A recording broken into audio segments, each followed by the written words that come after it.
Alors, apprendre à coder, moi, j'ai trouvé ça vraiment génial. Ça a été une révélation pour moi quand j'ai commencé à coder. Alors, je sais pas si je dirais que c'est facile parce que il y a plusieurs façons d'aborder le code, de faire du code. Ça dépend de tes projets, ça dépend de ce que tu fais, ça dépend le langage et ça dépend le niveau de qualité que tu mets et ce que tu veux.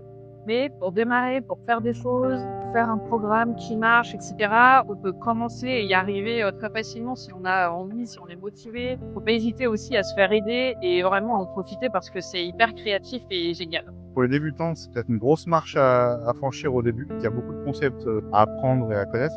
Ça se fait très bien, surtout dans le monde de l'informatique, hein, parce qu'il y a beaucoup de matériel en ligne pour s'entraîner, pour s'informer, pour apprendre des trucs. D'autant plus aujourd'hui avec l'IA qui permet de reformuler tout le contenu académique pour l'adapter à chaque personne. C'est pas facile d'apprendre à coder, dans le sens où, c'est facile de se former sur le code parce que, on voit de plus en plus de formations pour apprendre les bases. Après, pour devenir expert, dans un domaine, il faut vraiment faire beaucoup de veille technologique. Il faut se faire de l'expérience, de la compétence, des projets perso à côté. Nous, c'est ce qu'on voit chez les personnes qu'on recrute. Il y a une base, en effet, un socle commun de connaissances, mais qui se renseignent beaucoup. Je pense que c'est quand même l'expérience qui prône, dans ce domaine-là pour devenir, un peu spécialiste. Faire fonctionner un programme, ça s'apprend petit à petit, beaucoup de tutos en ligne. J'ai appris vraiment à bien coder en école. Apprendre à coder, c'est assez facile.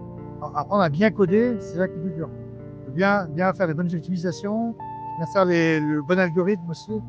Et derrière, c'est là où on voit la différence entre un junior et un vrai senior.